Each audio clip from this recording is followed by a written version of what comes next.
friends, it's that time again. The gates of Runental are open, and Selina, Benjamin and Moritz have just arrived. So sit back and enjoy the show.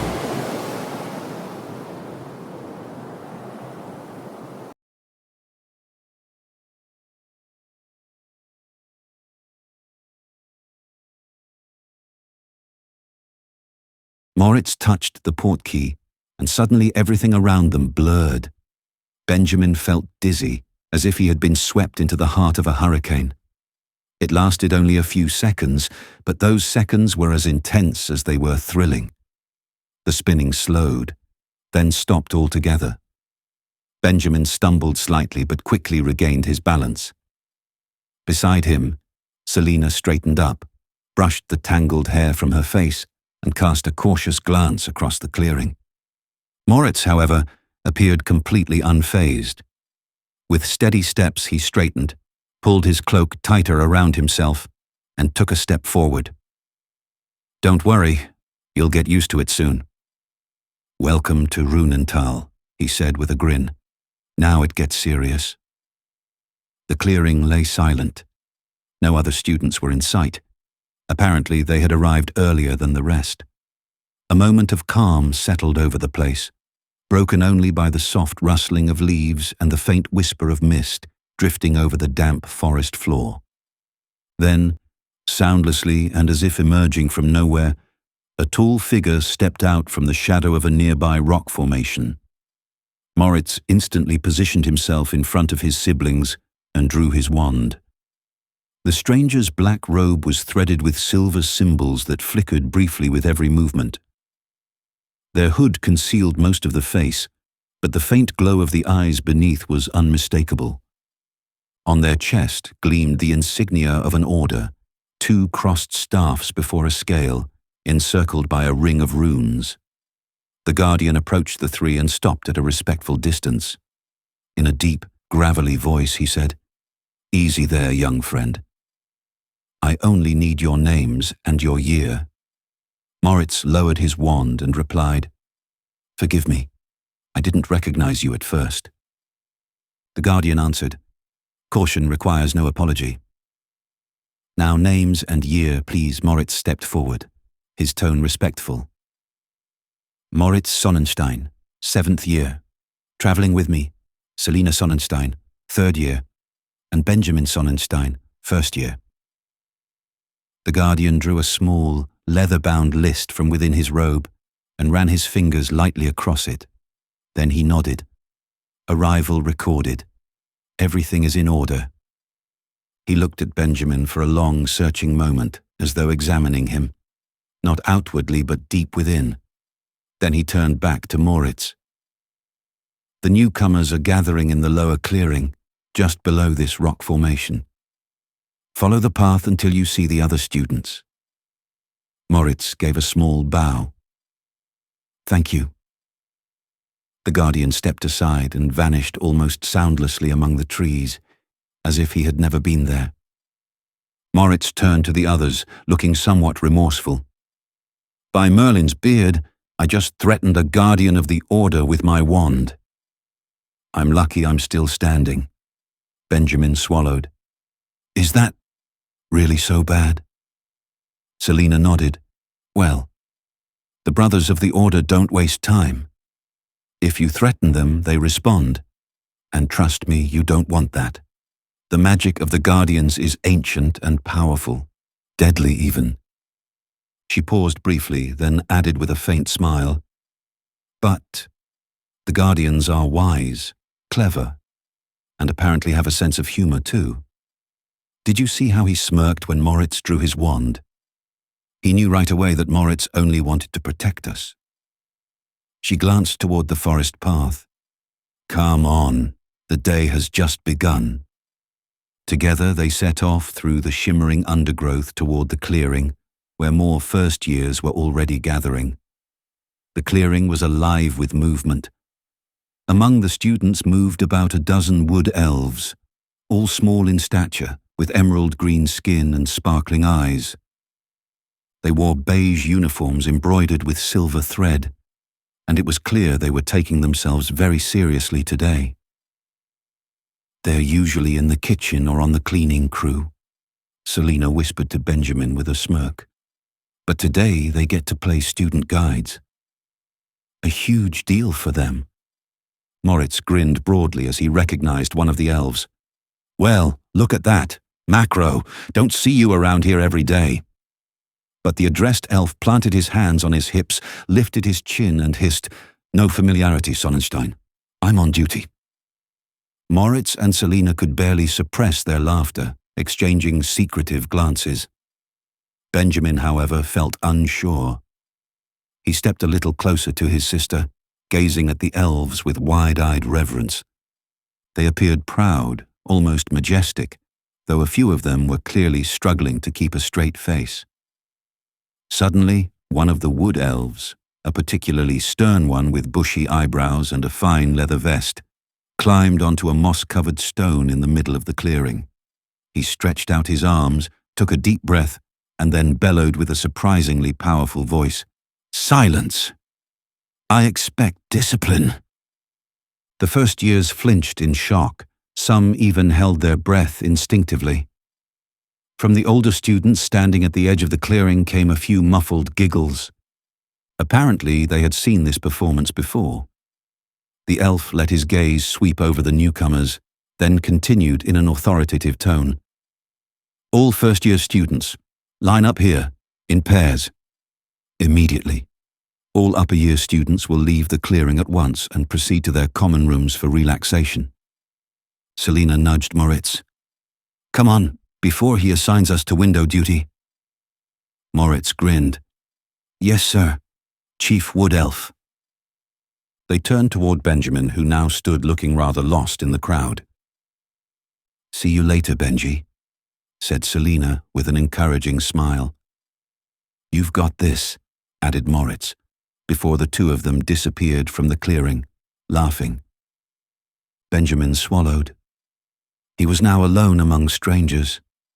A second wood elf, noticeably smaller but wearing an overly solemn expression, stepped forward and handed the elf on the stone a rolled-up parchment, apparently a list. The leader unrolled it with great ceremony, lifted his voice again and announced, "I will now read the names.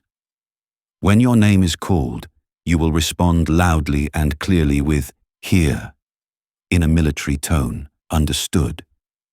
A murmur rippled through the rows. Some nodded respectfully, while others rolled their eyes in secret.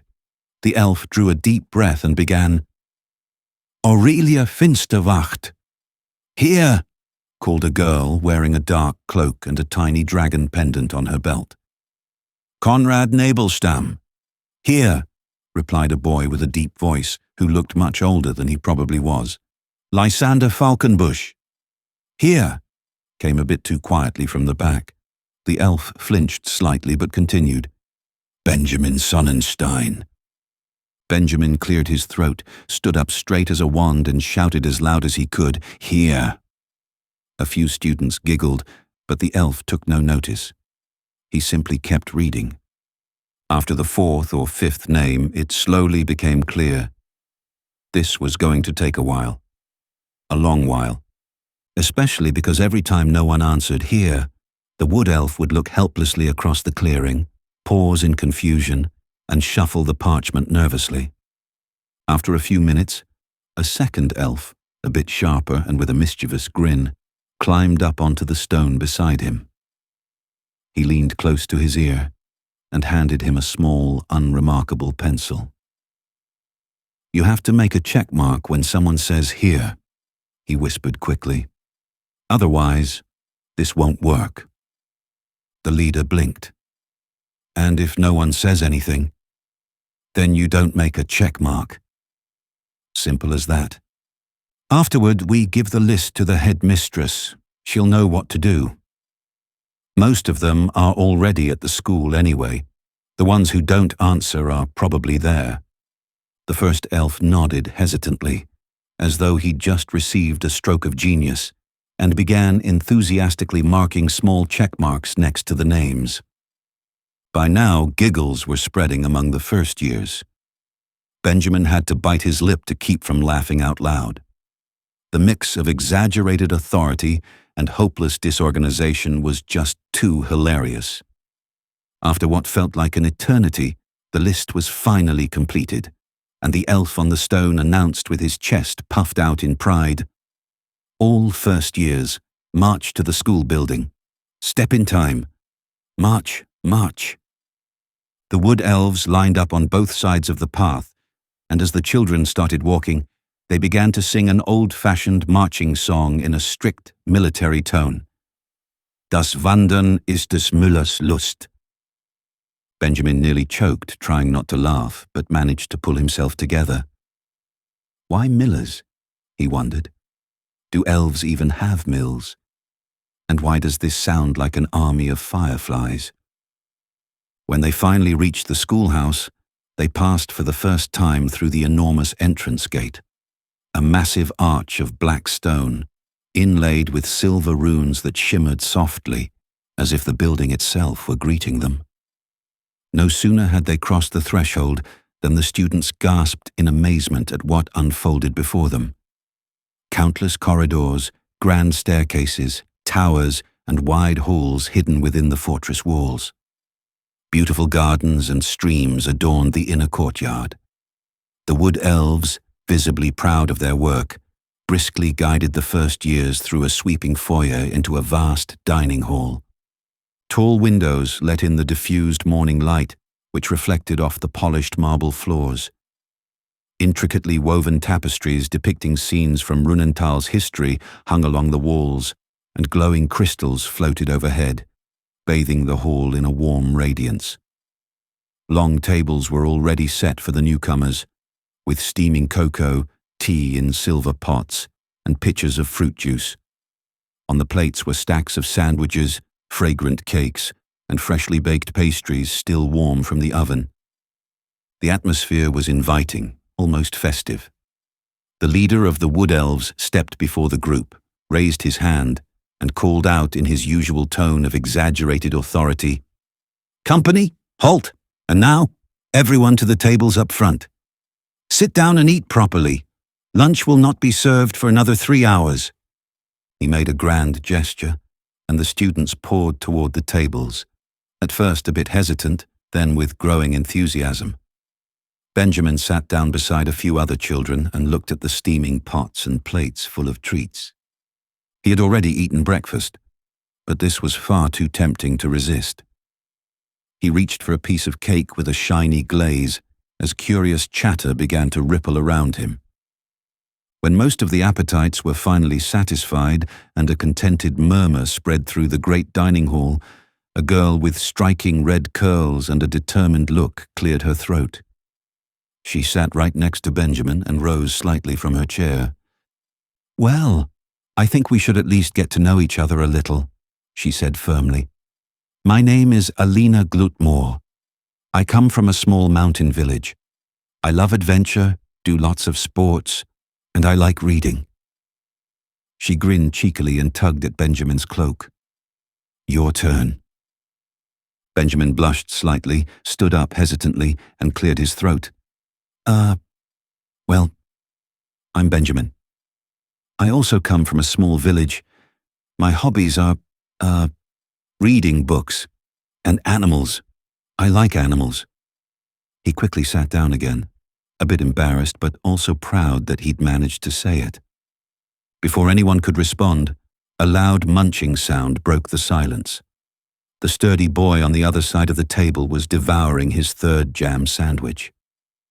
When he realized everyone was staring at him, he froze, then grinned broadly.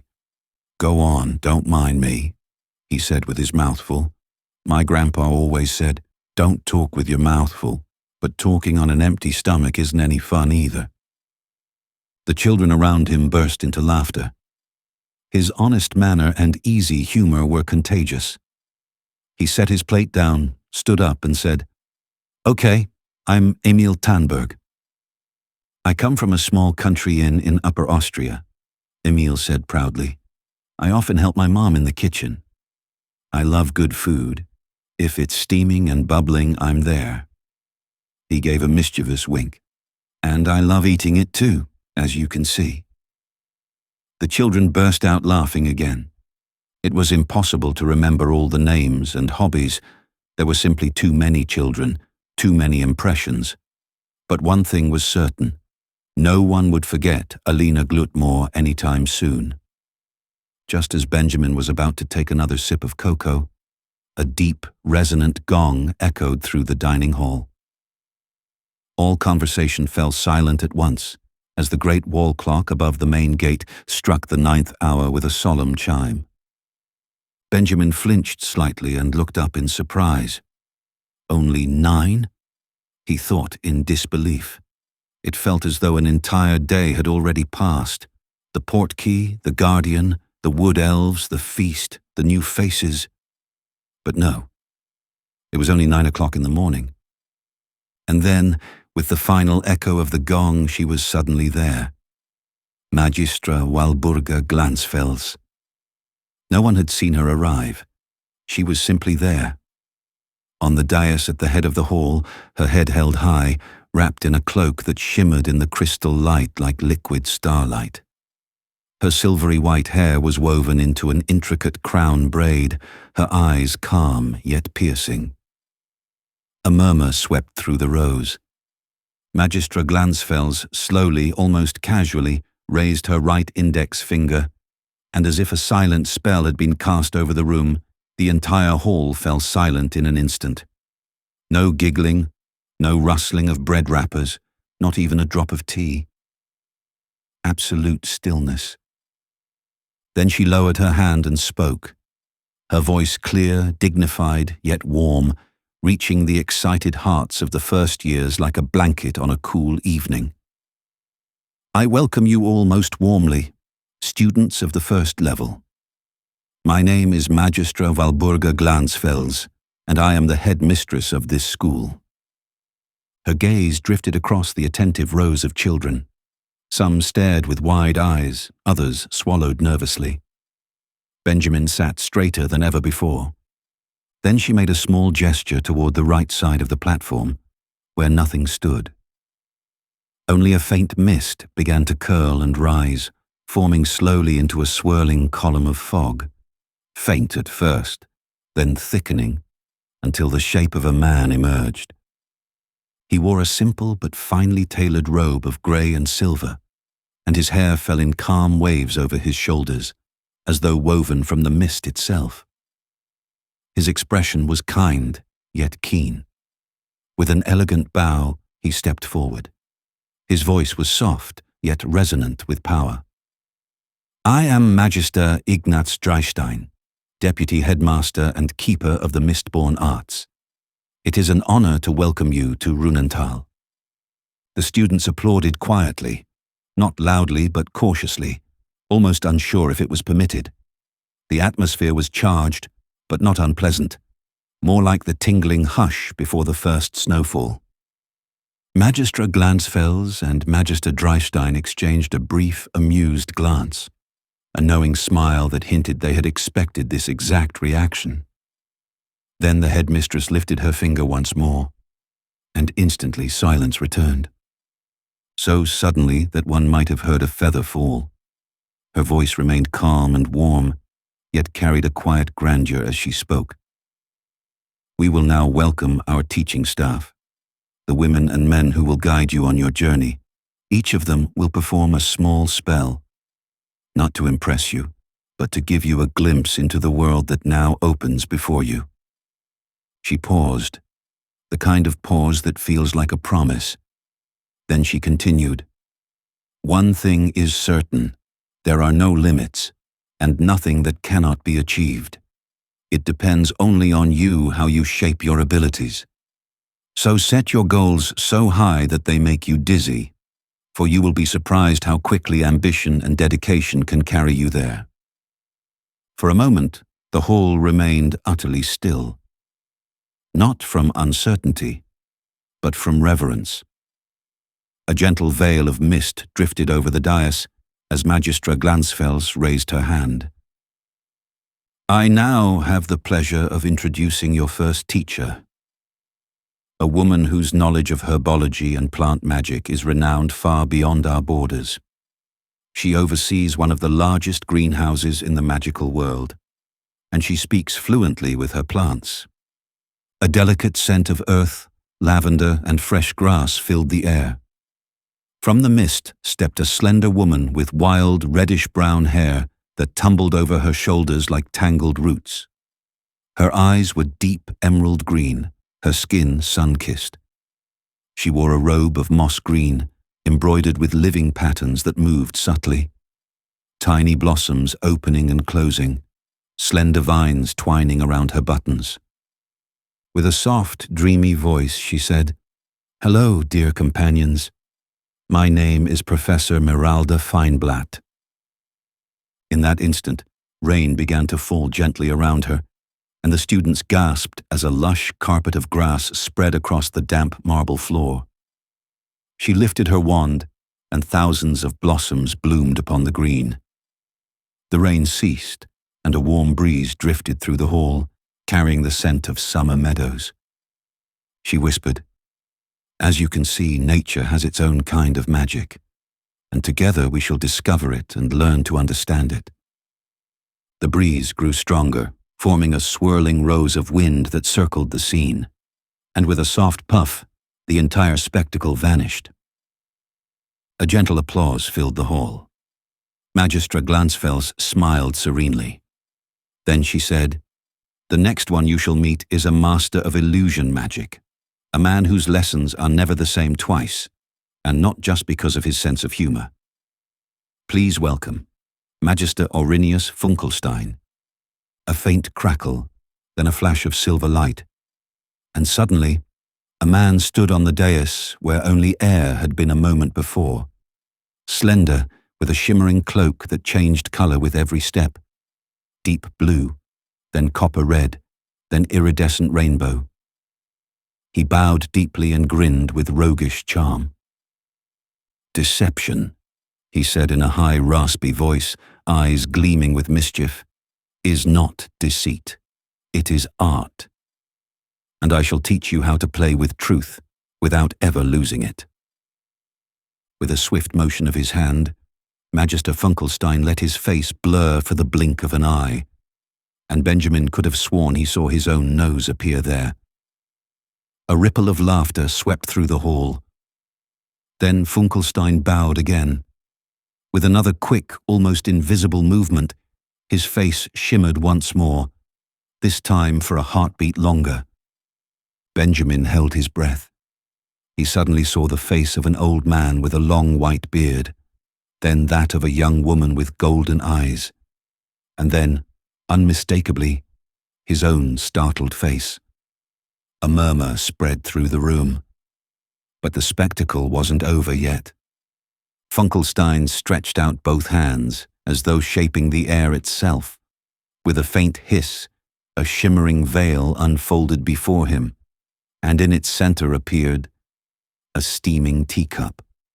A few students giggled, but before anyone could speak, the cup transformed into a fluttering bird made of pure light, soaring over the students' heads and leaving behind a trail of tiny stars.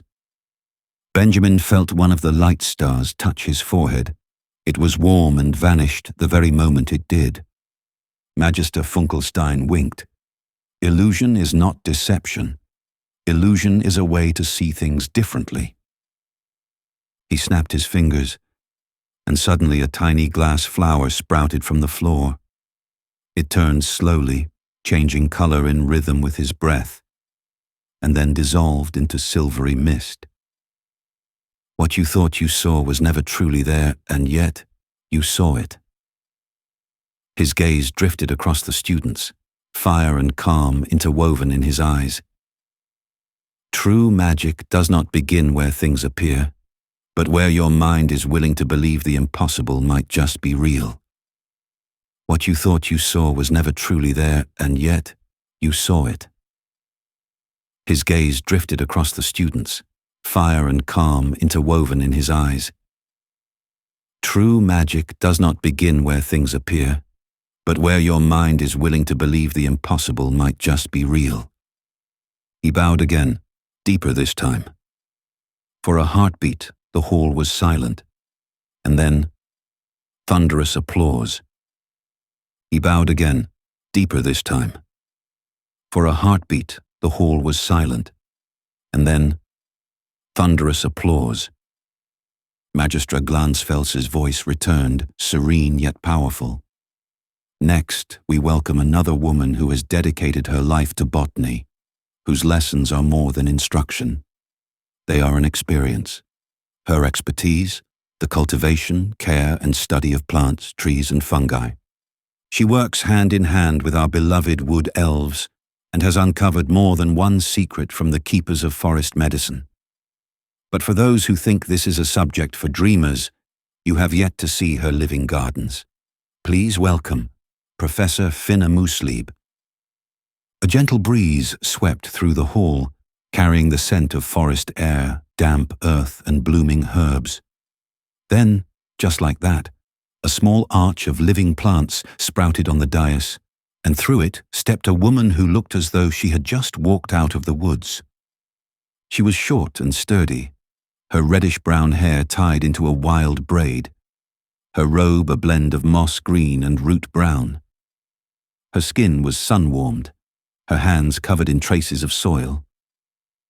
"Well now, my young seedlings," she said warmly. Her voice crackled with life, like the sound of a campfire.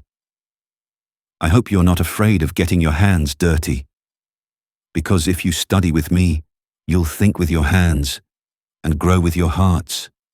Some students chuckled, others watched in fascination. Benjamin suddenly felt as if spring itself had spoken. "I'll show you how magic grows, in leaves, in roots, in seeds. And if you listen closely, even a fern will answer you." She smiled, stepped back, and the arch of plants vanished in a soft rustle. Magistra Glansfels returned to the dais, a faint smile playing on her lips. "And now, dear first years, someone who will show you that not everything small is less powerful. He may be little, but never underestimate him. Please welcome our next instructor." A short gust of wind, plop, and a tiny man appeared beside the table leg to the right of the dais. He was barely taller than a shoebox, yet wore a tailored black coat with a golden waistcoat and an oversized top hat that nearly tipped him over. His hair was snow-white, his beard finely curled, and his voice, despite his size, rang out strong and clear. "Good morning, my tall students," he called, tapping his cane against his hat. "I am Professor Federling, expert in transformation magic, illusions, and the elegant art of bending reality." He gave a jaunty wave, and suddenly every student in the hall had rabbit ears. Some laughed, others reached up in alarm, but with another flick of his wrist, the ears vanished. "Transformation is more than hocus pocus," he continued. "It is the heart of magic, becoming, changing, wondering. And don't worry, I won't turn you into frogs unless you challenge me." He laughed brightly, bowed with perfect elegance, and plop! He was gone. The room erupted with cheers, applause, and laughter. Even the shyest students couldn't resist the charm of Professor Federling. Some of the rabbit ears hadn't fully disappeared before another wave of laughter rolled through the hall. It was as if a whirlwind of joy had swept through the dining room. Then, suddenly, total darkness. A strange hush fell over the students. Voices cut off mid-sentence. A hiss. Two blazing whips of fire cracked through the air, sweeping so close to the tables that the students could feel the scorching heat on their faces. Sparks flew. From nowhere, dozens of glowing skulls appeared, hovering above them in an eerie plasma-blue light. Their hollow eye sockets glowed, and from their gaping mouths came a faint, hoarse chuckle. Not playful, not friendly, uncanny, cold-hearted. An icy wind swept through the hall, so frigid that goosebumps rose on arms and little clouds of breath formed before faces. Slowly, As if from the firelight of an ancient ritual, the room brightened in a flickering glow, as though a campfire burned within a shadow realm. And then, an entrance like a legend. A fire-red chariot appeared, drawn by two pitch-black snorting horses that galloped over the students' heads, soundless yet tangible. Their hooves didn't burn, they glowed. The wheels of the chariot traced fiery lines in the air. On the chariot stood a tall man in a robe as blood-red as freshly spilled ink, threaded with shadow. His silhouette was upright, his aura heavy like forgotten promises. He leapt, seemed to hang in the air, and floated, without a visible motion, down to the dais. The instant his boots touched the ground, the entire illusion burst with a dull thud as if reality had been switched back on. The crystals on the ceiling flickered and shone again. Silence.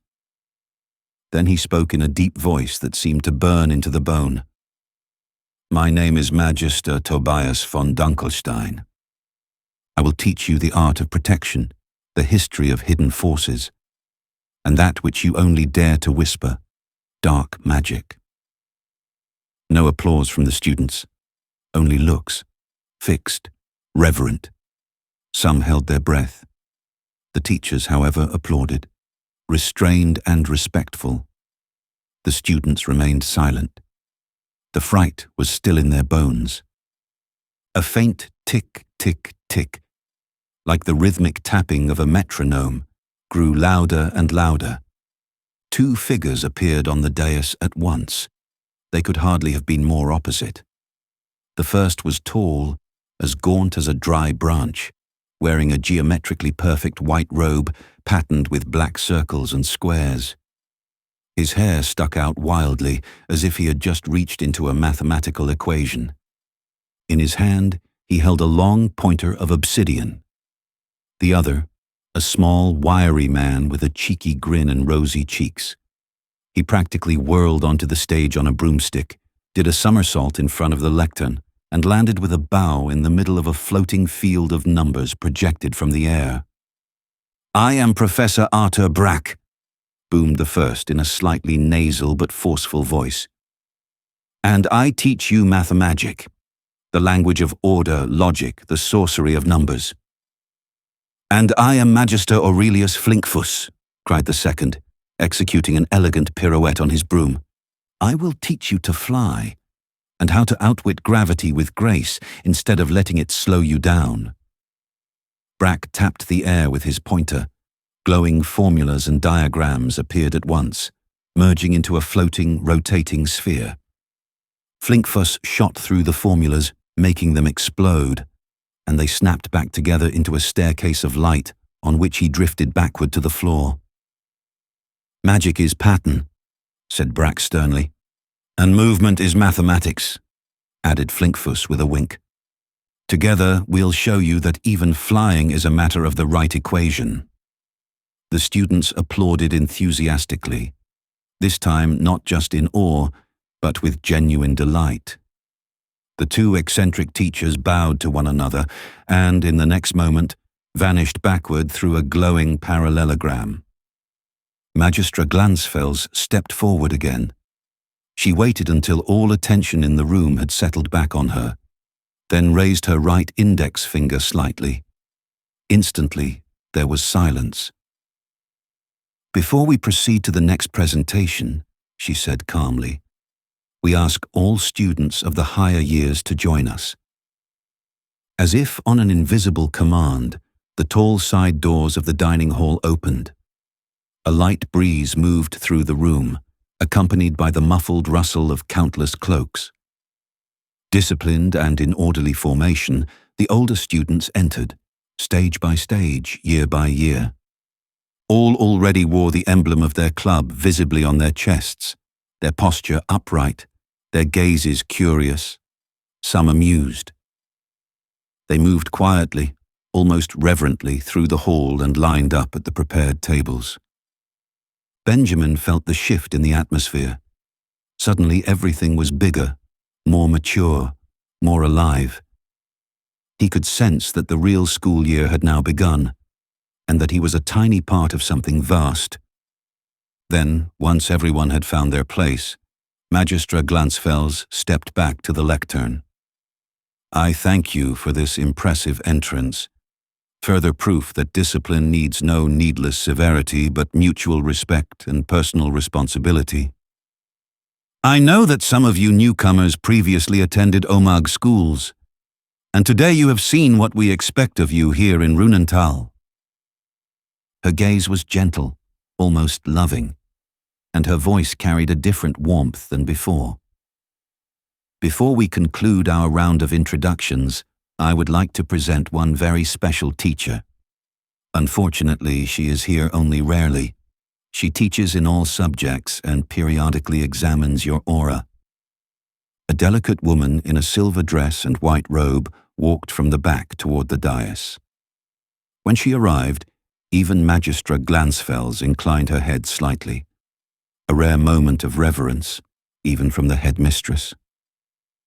Amalia lifted her gaze and let it pass calmly over the rows of students. When her eyes briefly met Benjamin's, he felt a flutter in his chest, as if someone had opened a window inside him and let in warm, fresh air. Then she spoke, softly but clearly. Everyone could hear her. "I am Amalia. I will not teach you as others do. I will guide you when you are ready to be guided. I will not test you, but let you be tested. I will not tell you what is right or wrong, but help you to recognize it yourselves." Her voice sounded like music, without melody, but with a deep, familiar timbre. "I will introduce you to the language of nature, to the whisper of ancient forests, to the signs of animals, to the power that is not seen, but felt." For a few heartbeats, no one spoke. The children stared at her as if at a wonder. Some looked devout, others bewildered. But no one could escape her presence. Amalia tilted her head gently to the side. Soft music arose, almost like a distant song. A waterfall began to spill from the ceiling, falling slowly and vanishing soundlessly into the floor. The waterfall grew stronger. Colorful fish swam upward within it, as if gravity were only one possibility among many. The students gasped. They had never seen anything so beautiful. In a voice almost sung, Amalia said, "I come from a time that seems long past, and yet it still exists. Sorcery is the understanding of the elements. Mastery, with reverence and respect." Then she tilted her head to the other side. A blazing fire burst from the floor, at the very spot where moments before the water had disappeared. "As you have learned today, magic has no limits." A freezing gust blew the waterfall back upward. It froze instantly into ice. The fire leapt higher, dancing in orange and blue. The fish were gone. Then the ice began to melt again. Crystal water flowed down and quenched the flames. The spell was over. Amalia bowed deeply. "Let us be friends, and treat everything you touch with respect." What a performance! Magic still pulsed through the hall, and even the teachers now applauded without restraint. Magistra Glansfels slowly stepped back to the dais. She allowed the cheerful hubbub to linger for a moment, then, as before, lifted her index finger just slightly. Instantly, silence fell.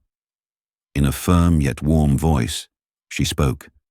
"Residents of Runental, it is an honor to have you here again, and I am happy to see so many new faces under our roof."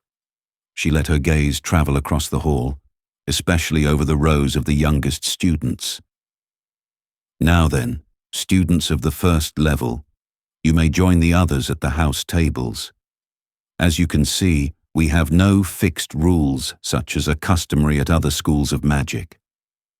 Our clubs, you will get to know them soon, serve only to teach you according to your talents and inclinations, but they are no reason for competition, no reason for rivalry. In Runental there are no house points, no rankings, no separation at table. Our clubs, you will get to know them soon, serve only to teach you according to your talents and inclinations, but they are no reason for competition, no reason for rivalry. In Runental there are no house points, no rankings, no separation at table. Any student may visit the common rooms of other clubs, if invited. We foster collaboration, friendship, and respect. She smiled. So, find yourselves a seat, talk with one another, and above all, enjoy your first shared dinner here in Runental. The hall grew brighter. The students looked for acquaintances or free seats among the older years. Benjamin let his gaze wander through the hall as well. He looked for Moritz, and finally spotted him with a group of older students. Apparently, they were the prefects, and Moritz was deep in discussion with them. He looked busy. Then, out of the corner of his eye, Benjamin saw Selina wave to him. He headed toward her at once. Alina and Emil followed as if it were the most natural thing in the world. Benjamin glanced back at them, and Alina said with a smirk, "Benji, it's better to know someone before you sit down. And you obviously know that girl, and we know you. So now we know her too." Benjamin looked at her in surprise and said, "What kind of logic is that?" "Mine," Alina said, laughing. Benjamin laughed as well. "Come on," he said. "I'll introduce you to my sister." Selina had long since seen the three approaching. As she passed Benji, she swept a hand through his hair and grinned. "There now, you've already found friends. Sit down. Tell me, how was your first part this morning?" The three flopped into their seats while Selina continued. "By the way, the seating is only this relaxed today. I told my friends to leave a little space so the little ones can settle in today, with a few of us nearby. Tomorrow the dining hall will be full again. So enjoy the quiet. It won't last long." Most of the students were now seated among the older years. Only a handful were still looking for free places. A few of the prefects stood up and helped them find seats. Then the serving of dishes began. The two head cooks stood before the kitchen door and, with crisp instructions, directed a troop of wood elves who distributed all kinds of food across the tables. First came large soup pots from the kitchen, and 4 were placed on each table. There was onion soup, soup with meat dumplings, one with colorful noodles, and one with vegetables. The aroma spread through the room, and Benjamin found it hard to choose. Emil said, "Why think so long? Try a bit of each, then you'll know which one you like best next time." And he was already ladling himself a second soup. Alina helped herself to the noodle soup, and Selina preferred the onion soup. "I'll try the meat dumplings," he thought, while Emil was already on his third helping. Egon said, smacking, "No wonder you're so skinny. By the time you decide, the rest of us are full." Selina and Alina smirked. Benjamin didn't even hear what Egon said. He was absorbed in the meat dumplings, which tasted so wonderful it was as if they'd been made for angels. Little by little the pots were cleared away, and Emil didn't manage the 4th soup. But the main courses were already arriving: juicy roasts, fried and grilled meats with rice and dumplings, fried potatoes and sauces. The table was laden with delicacies. Alina wasn't even paying attention to the food anymore. She was full from the soup and far too excited. Without hesitation, she propped her elbows on the table, leaned towards Selina and burst out, "So, you're Benjamin's big sister, yeah? You look nice. Honestly, at first I thought you were a teacher. But a cool one, you know? Not the kind with a bun and chalk dust on her shoulders. What's it like here? What do you do, actually? Are you already in the upper school? Is Runental really as exciting as they say? And how long do you need in the morning to look that perfect?" As Alina fired off one question after another, Moritz joined the group as well. Apparently, he had finished with his colleagues and was free again. He stood for a moment, listening, and stared. "By Merlin's beard," he interrupted Alina, pulling a startled face. "Don't forget to breathe, will you?" Selina laughed heartily. Benji rolled his eyes, and Emil barely reacted. He was far too busy taking in all these delicacies. "This is insane," he said with his mouth full. "And here I thought our inn's cooking couldn't be topped." He had already emptied and stacked his third plate. In front of him stood 3 more generously filled. "I don't know if I can manage all this, but I have to. Otherwise I might miss a real treat." Moritz reassured him. "You can eat here every day from now on. But if you keep this up, we'll have to roll you into the dining hall in a few weeks, my friend." Alina burst into laughter. Even Selina shook her head with a smile. "I like you, Emil," she said. "Take your time and enjoy it." She looked around the circle and added with a smile, "You 3, you're quite a colourful bunch. But somehow you fit together. I think this is going to be really good." A brief pause followed, then her tone softened. "And good friends are important, especially here in Runental." Alina turned her head to Moritz, who had also sat down with them, a plate before him and the first forkful of steaming herb dumplings already on its way to his mouth. "So, who are you actually?" she asked bluntly. Moritz chewed serenely, swallowed, and grinned. "My name is Moritz, Benjamin and Selina's big brother, and incidentally an expert in the perfect ratio of sauce to dumpling." Emil laughed and mumbled with his mouth full, "Excellent, then I've got gourmet colleagues here." Everyone burst out laughing and felt at ease. Then the hall grew quiet, not because anyone had said anything, but because everyone was occupied. You could see it in the contented faces, hear it in the soft clink of cutlery, notice it in the full plates and the calm that settled like a fine steam between conversations. The students savoured the meal, each one on their own, and yet together. Everyone was completely full, the plates wiped clean, the last crumbs collected with a fingertip. Some students leaned back and rubbed their bellies in satisfaction. Others sipped their fruit juice or a sparkling mint drink. The buzz of voices had quieted considerably. You could sense it. The great rush was over. The wood elves were already hard at work again. Like a small green clean-up squad, they scurried between the tables, stacking plates, gathering cutlery, and balancing trays with an elegance no one would have expected. One of them, with his nose held high and a tiny monocle over his left eye, snapped his fingers sternly as he passed. "If anyone hasn't cleaned their plate properly, it will rain tomorrow." He paused, planted his hands on his hips, and looked around meaningfully. "Order is half of magic," he declared emphatically, as if it were not merely a rule, but an ancient law of the magical arts. Then the great wall clock struck again, a little louder than before. 1 o'clock.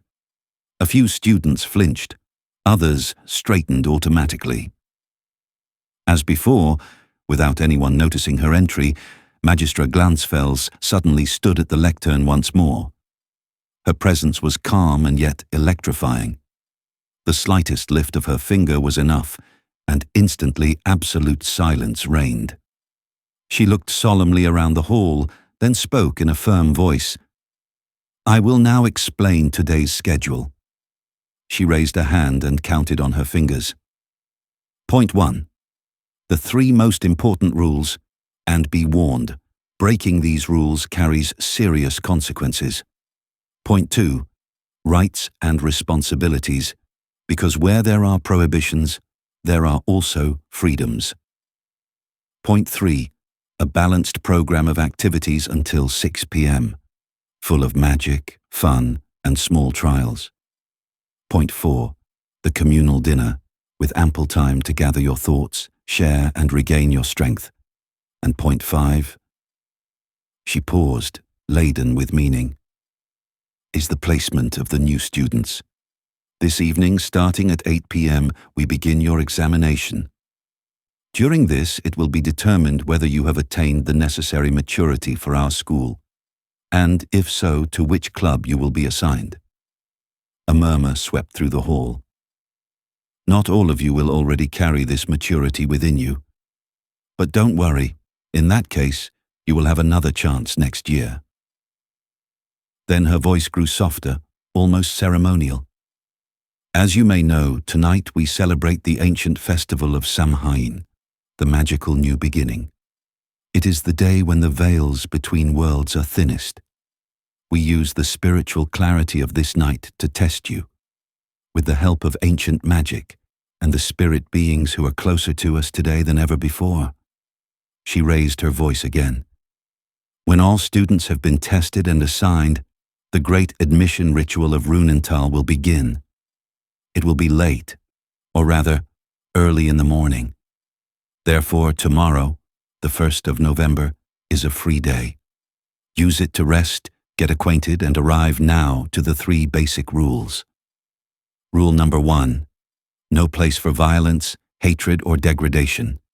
Any form of hostility, whether through words, deeds, or magic, toward fellow students, teachers, spirit beings, or other inhabitants of Runental is strictly forbidden.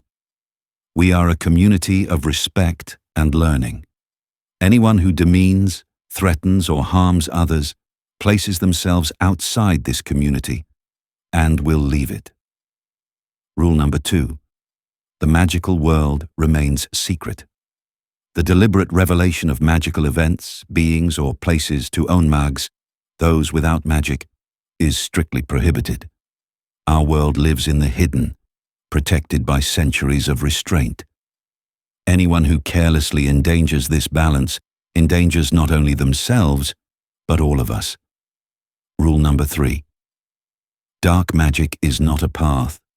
The dark arts are part of our history and our teaching. In Runental, it is permitted, indeed encouraged, to engage with dark magic. For only those who understand it can recognize it and protect themselves and others from it. But anyone who abuses it or succumbs to it shows that they cannot bear the responsibility of magic and is not meant for Runental. So handle this knowledge wisely and never explore it alone and never in secret. Anyone who violates any of these rules will leave Runental and is no longer welcome here. A soft murmur moved through the hall, whispered voices, hushed questions, as if every student suddenly felt the need to share what they had just heard with their neighbor. The air vibrated with tense excitement. Magistra Glansfels waited. Only a moment. Then, calm and assured, she raised her index finger. Absolute silence. Every sound stifled. Then she spoke, quietly but with emphasis. Now to your rights and duties. Every student has the right to move freely within Runental. There are no restrictions. But if you put yourselves in danger, decide wisely and with care. We will not issue regulations on this. There is much to discover, but not everything is without risk. Some things carry hazards, some things can hurt you, and yes, some things can even bring death. So be careful. The duty is simple. No path is taken alone, at least in pairs, always. And it must be a clear, unanimous decision. Let someone know what you intend. Ask teachers or prefects about possible consequences. Weigh whether the risk is worth it. In the end, it is your decision and your responsibility. She paused briefly, then continued. Your next right. You may read any book and any scroll in our library. All texts, without restriction. But again, some books harbor great secrets. Others will threaten you, and worse. The most dangerous works are kept on the shelves at the back. Your duty. Before you open a book from those shelves, consult the knowledgeable, teachers, librarians, or older students, and again, never alone. A barely perceptible nod passed through the rows. From the second school level onward, you also have the right to leave Runental for 2 weeks, to visit other magical places, to study, to research. But this right, too, is bound to a duty. It must be discussed and approved, and never alone. This freedom expands with each school level, but the trust we place in you comes with responsibility. Now something more general. Magistra Glansfels went on, and her voice grew more serious.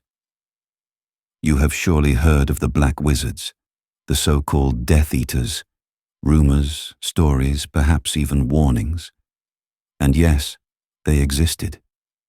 Perhaps they still do. They are legends that drift through the corridors, and as with all legends, there is usually a spark of truth in them. A soft murmur ran through the rows. The Black Wizards are a renegade group. They reject the idea that magicians and ownmags, non-magicians, should meet, live together, even form families. They believe in purity, in power through separation, in superiority through isolation. These ideas have caused unrest in the past, and wars, especially in England. And at other schools, she paused briefly, her gaze becoming firmer. In Runental, however, we chose a different path from the very beginning. Our openness, our teaching methods, our mutual trust, that has nipped the danger in the bud. Not a single member of that movement hails from Runental. Not one A-note of pride resonated in her voice. And their leader knows he cannot win against us. The so-called Black Order was smashed 10 years ago. Since then it has been quiet. But in recent months, rumors have surfaced again. Whispers, shadows, vanished traces. I have therefore called upon the Order of Guardians, not out of fear, but as a sign. A faint mist drifted through the hall. The members of the Guardian Order are former Runental students. They were trained at our school, and today they watch over magical places around the world to preserve the balance between light and darkness. You also have the right to approach the Guardians with questions or concerns. They will not turn you away. But there is one thing you must understand. They will only be a true enrichment to you if they recognize in you that you are worthy of receiving true insight. True enlightenment is granted only to those who carry responsibility, humility, and willingness within them. Now, something more cheerful again, said Magistra Glansfels with a barely visible smile. Let us welcome our school choir together. A burgundy curtain behind the lectern slid aside without a sound, and behind it a student choir of about 24 members appeared. Benjamin blinked in surprise. Only now did he notice that Selina was no longer at the table. There, in the front row of the choir. She stood with her back straight, a faint smile on her lips, ready to begin. Suddenly, to the right of the choir, a platform rose from the floor, slowly, as if on magical rails. On it stood several musicians, all at least in the 5th level. A huge drum kit, a bass guitarist, a keyboard player, and 2 boys with electric guitars. All of them looked as though they had been rehearsing for this moment for weeks. Then, to the left and right of the stage, 2 pillars of fire shot up, and the entire stage area sank into a wall of blue mist. A rock guitar riff broke through the silence. The drummer joined in together with the bass. The keyboard threw pompous waves of sound into the room, and suddenly it was as if a storm of music was sweeping through the hall. A rock intro so powerful and alive that Benjamin's heart beat faster. This was his very first concert. At that moment, Alina suddenly took his hand without warning and ran it over her own forearm. "See that?" she shouted, her eyes gleaming. "Goosebumps. Crazy, right?"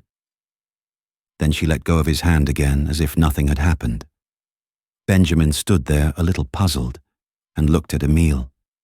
He only grinned broadly and shrugged his shoulders. The choir began, powerful, harmonious, with voices that spread like glowing streams of light over the music. Together with the band, a tapestry of sound emerged, somewhere between rock, anthem, and something that could hardly be put into words. It was a pull, a musical vortex that seemed to pour itself over all of Runental. The melody was driving, carried by the pounding guitar riffs and the heartbeat of the drums.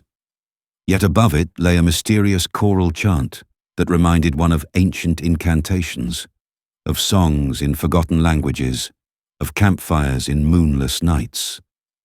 One by one all the students stood up, not because they had been told to, but because they simply couldn't stay seated.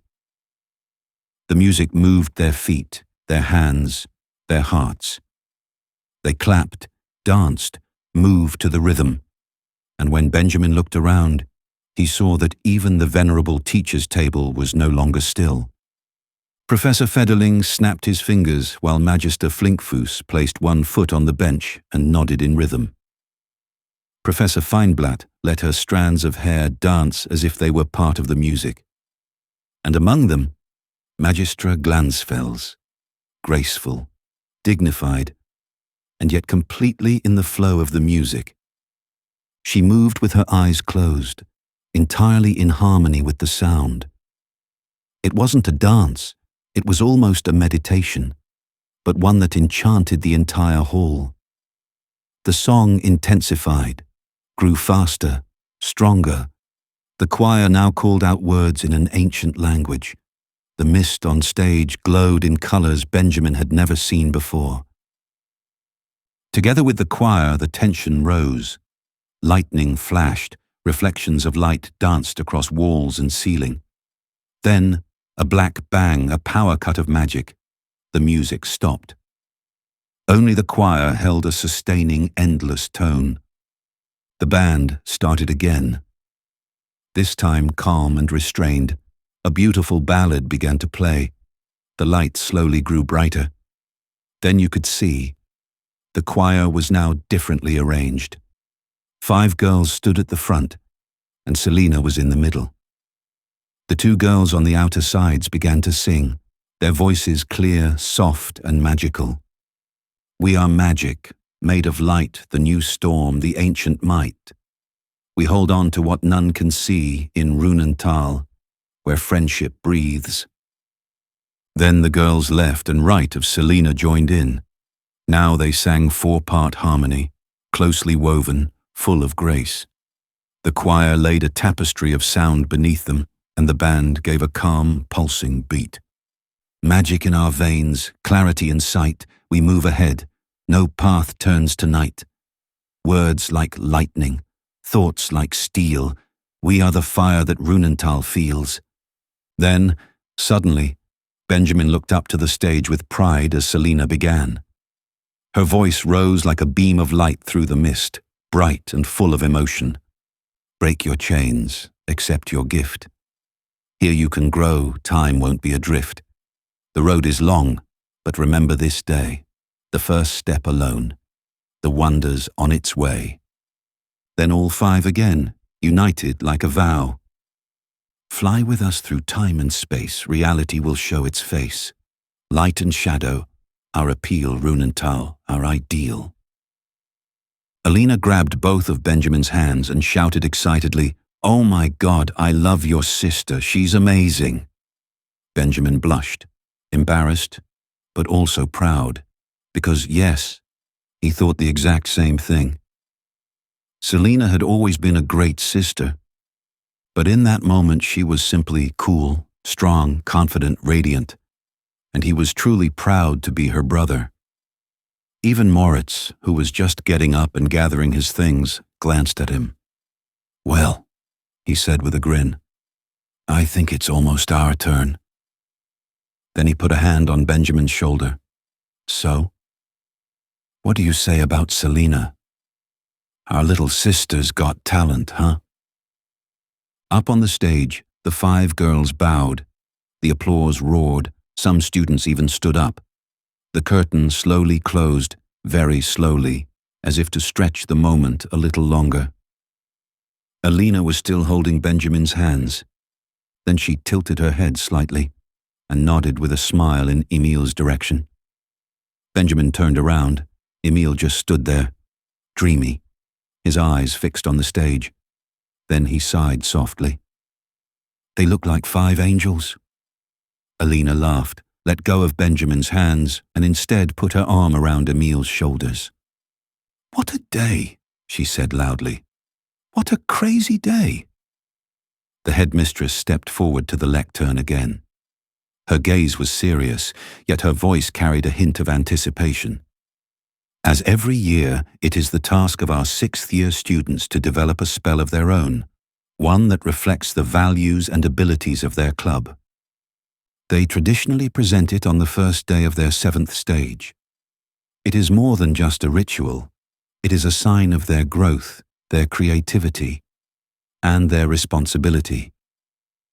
She paused briefly, let her gaze wander across the stage and the hall, then smiled knowingly. "So, let us together marvel at and honor what our students have created. We begin with the Club Nebelhain." A fine mist drifted over the stage, though no one had seen how it appeared. At first barely visible, then growing thicker, it floated silently across the floor, silvery, whispering, almost alive. The temperature in the hall seemed to drop. Conversations fell silent. 3 figures stepped out of the mist. Their movements were calm, almost ritualistic. Jacob Wimmer, Dana Galler, and Marie-Louise Arnold, all wearing dark cloaks embroidered with silver runes. Each of them carried a glowing artifact: a rune staff, a crystal pendulum, and a leather-bound book. Jacob slowly raised the staff, and the mist turned into a cool blue. Dana slowly opened the book. It was bound in dark brown leather. It seemed as if the pages were glowing, but Benjamin couldn't quite see it from the distance. She began to read. She read loudly in an old and foreign language. At the same time, Marie-Louise began to swing the pendulum. For a moment, time itself seemed to stand still. A soft, ancient melody began to play, and from the mist shapes formed that floated above the floor and moved with the rhythm of the music. A beautiful dance of mist and shadow unfolded before their eyes. A collective gasp went through the hall. It was fascinating, yet somehow frightening. The mist reminded one of spirit beings dancing through the night. After a few minutes, the melody grew quieter, and the entire spectacle began to dissolve. Silence. Then thunderous applause broke out, hesitant at first, then louder and louder. The 3 students bowed and left the stage.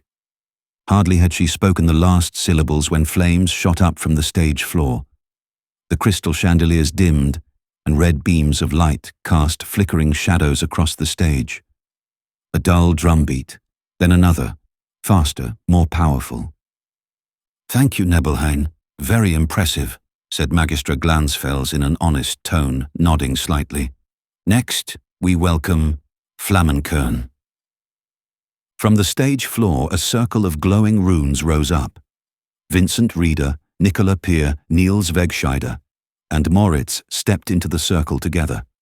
Each of them held a different color of fire in their hands: deep red, orange, golden yellow, and a blazing white. Each placed their flame onto a rune stone. Moritz stepped forward. "Our spell is called Pyroforma. A rock sound sets the tone for our presentation." Moritz nodded to his friends. Vincent let colorful sparks rain from the ceiling. Nicola hurled a whirlwind of fire into the air that formed into a phoenix. With outstretched wings and glowing eyes, it hovered through the hall. Niels leapt forward and stretched out his hand, and the firebird landed upon it. A circle of fire spread beneath his feet. Moritz raised his hands, and the phoenix crumbled into ashes. Now all four stood side by side and lifted their wands. A gigantic dragon appeared above their heads, formed from flames of different colors. The four students lowered their wands toward the audience, and the dragon plunged toward the crowd. Everyone flinched and stared in shock at the approaching creature. Moritz clapped his hands, and the dragon transformed, a meter before reaching the audience, into thousands of tiny, colorful sparks that slowly drifted to the ground. Everyone clapped and cheered with genuine excitement. Magistra Glansfels said enthusiastically, "What a show! I recognize the difficulty of this spell, and I congratulate you, ladies and gentlemen, on this fiery performance." The Icequell Club was also impressive with their presentation. Icequell performed an artful choreography of ice and sound. Crystals grew from the floor in rhythm with the music. Floating snowflakes danced through the hall, while silver sound spheres played soft melodies that reached deep into the heart. Donegrel, on the other hand, made shadows come alive. Black mist twisted into ancient sword fighters who dueled in mid-air, mysterious, noble, powerful. Their swords sparked when they struck each other. And at the end, the heroes stood as stone statues on the stage. Slowly they dissolved, and fine dust was carried away by a sudden gust of wind. Magistra Glansfels also praised the two other groups for their performances, and it was clear that she was visibly proud of what her students had become. The afternoon had flown by, and Benjamin could hardly believe it when he looked at the clock. He wanted to see more, experience more. Everything was so new and exciting. And then he realized, good heavens, only 2 hours left until their examination. Dinner was served. Once again, the forest elves entered the hall. In orderly formation, aprons freshly pressed, trays filled with delicacies. But this time it was not a heavy feast, but a light, colorful meal. Plenty of fresh fruit, crisp vegetables, tender salads, delicately seasoned pumpkin fritters, and fine spreads on fragrant whole-grain bread.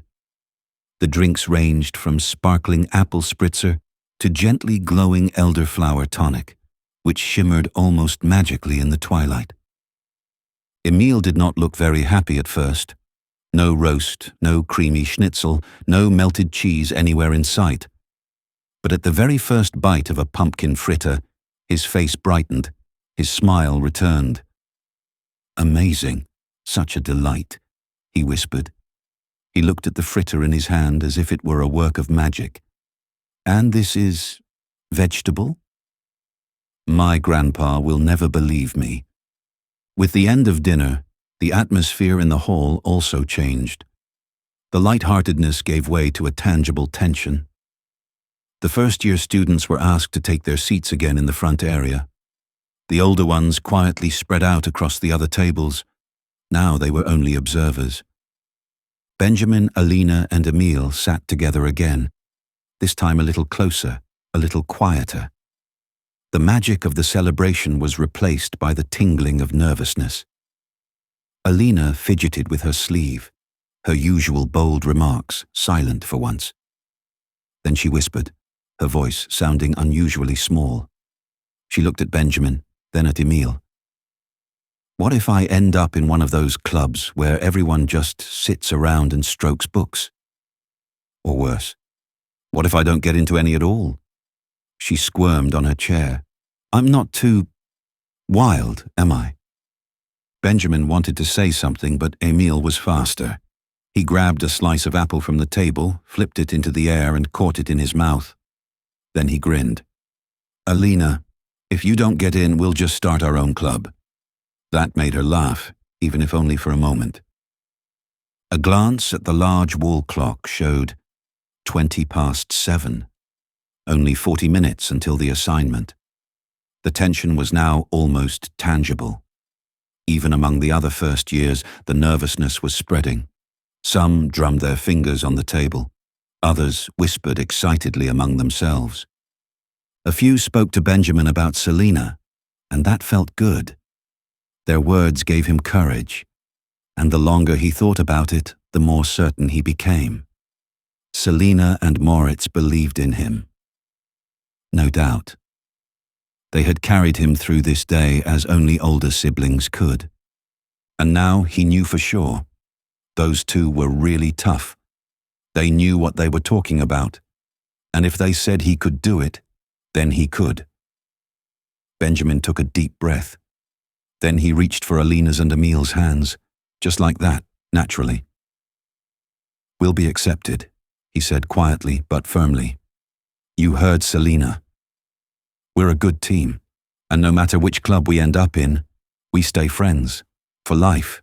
Agreed?" Both smiled. "You don't even have to say that," said Emil. "That's obvious. Right?" Alina nodded seriously, but with a sparkle in her eyes. Benjamin looked at the two of them and felt a deep sense of contentment. Then the time had come. But this time it was not the headmistress who appeared. There was no lectern, no podium, no official frame. The entire front part of the dining hall had transformed, as if invisible hands had reshaped it. A strange-looking space had opened, surrounded by firelight and eerie, echoing sounds that seemed to come from another world. Red and golden reflections danced across the floor, while from hidden corners came a faint murmur, a whisper, a mysterious humming. It smelled of old smoke, autumn leaves, and something that could not be named. Ancient, powerful, awe-inspiring. 4 guardians suddenly stood where the musicians had been before, motionless as statues that seemed to guard themselves. Their black cloaks shimmered in the flickering light. They stood like a royal guard, solemn, upright, watchful. Not threatening, but not friendly either. Then Amalia stepped into the circle of firelight. This time she was not dressed in white, but in a dark robe of deep red, interwoven with golden threads that glowed like runes when she moved. Her hair fell like a veil of moonlight over her back. Slowly she sank to her knees, directly before the flames, and began to murmur. The words sounded mystical, ancient, a language that seemed long forgotten. Her voice was both gentle and commanding, strange yet familiar, like a melody that sank straight into the hearts of those listening. No one dared to speak. No one moved. When Amalia fell silent, absolute stillness spread. Only the crackling of the magical fire could be heard, and even that seemed to whisper in reverence. Then the 4 guardians moved, simultaneously without a word, without a gesture of agreement. They walked with calm, dignified steps toward the first-year tables, their gaze steady, their movements like part of an ancient dance. You could hear the students breathing. That's how silent the hall had become. One by one, they placed a hand on a child's shoulder. 4 students, the first in the row, were gently but firmly asked to stand up. No one objected. No one hesitated. With serious faces and a slight nod, the guardians directed them forward. A narrow path lined with glowing orbs had appeared between the rows, leading straight to the circle of fire, where Amalia waited. The 4 children began to walk, slowly, step by step, and with every step the hall grew quieter, more intense, as if all of Runental was holding its breath. Benjamin watched them. He could see the flicker of the fire in their eyes, the nervousness in their hands, and the pride in their posture. The initiation had begun. Amalia still knelt in the firelight. As the last verse of her spell faded into echo, she slowly lifted her head. The flames reflected in her eyes. Her voice was calm and steady. "You are the first." Slowly she rose, spreading her arms. The wide sleeves of her robe looked like the wings of an ancient creature.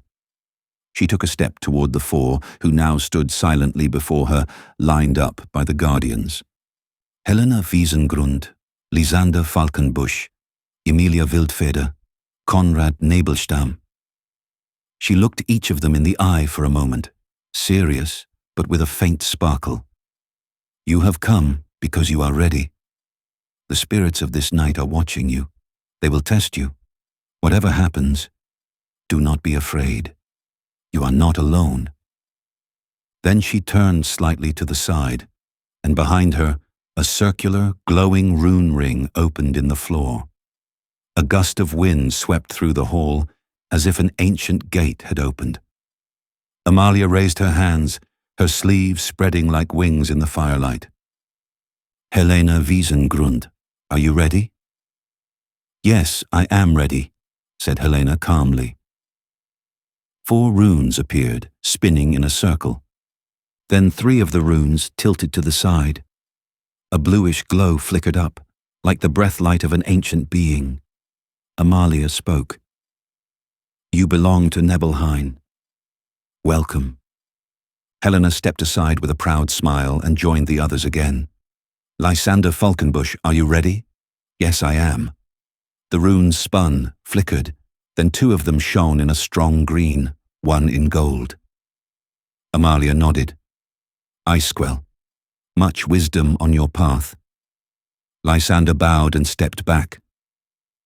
Aurelia Finsterwacht stepped forward. With a firm gaze, she entered the circle. The runes whirled like in a storm, sparks shot from the circle and raced across the floor. Donna Gröll, announced Amalia. Aurelia smiled faintly and left the circle with upright posture. And so it went on, name after name, student after student. Then the time came. The guardians approached Benjamin's table and led the students toward the path, and Emil was first in line. Emil Tannberg, step forward. Emil moved forward resolutely, his eyes fixed on the flickering runes. 3 flaming symbols tilted to the side, glowing bright red. Flammenkern, said Amalia. Emil gave a quiet cheer, bowed and stepped aside. Alina Glutmore. She stepped forward with her chin held high. The runes began to dance at once, the flames flared up. 3 identical symbols, again in vivid red. Flammenkern, spoke Amalia. Alina beamed from ear to ear. Benjamin Sommerstein. He stepped into the circle. The flames seemed to examine him. The light flickered. Again 3 runes. They blazed in bright red, as if welcoming him. You as well, Flammenkern. A brief moment of silence, then Benjamin returned to Alina and Emil with a smile. They grinned at each other. 3 friends, 1 club, the beginning of a shared journey. During the waiting time, the 3 sat with Moritz and Selina. Not many older students were still present. One after another, they had left the celebration, and only the prefects and those who had younger siblings among the newcomers remained. Alina asked Moritz, "What happens to the ones who don't find a club?" By now, there had already been 5 students who weren't ready. Moritz answered, "Well, they're already back home in their beds. And when they wake up tomorrow, it will be nothing more than a blurry dream for them." Selina explained, "You saw it yourself.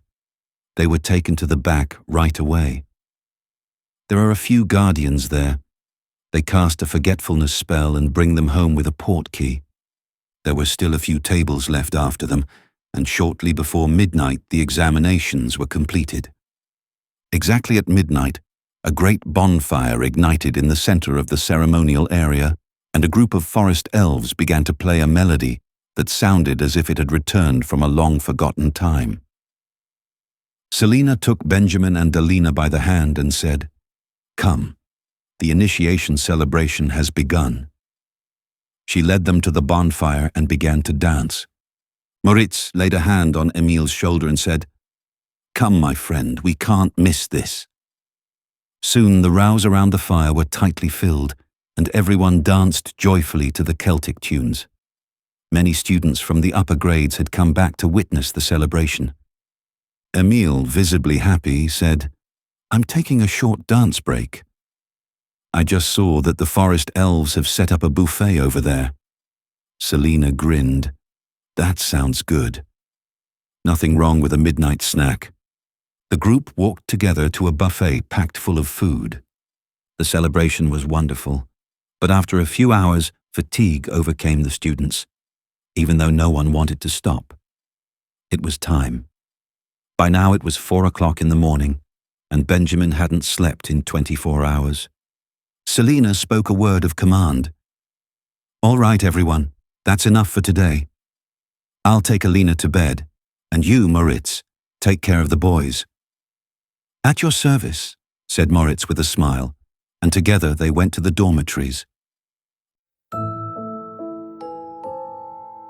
All right, friends, Chapter 2 is finished. If you liked it, give us a like. Please subscribe to support us, leave a comment and share your ideas. Take care. See you next week.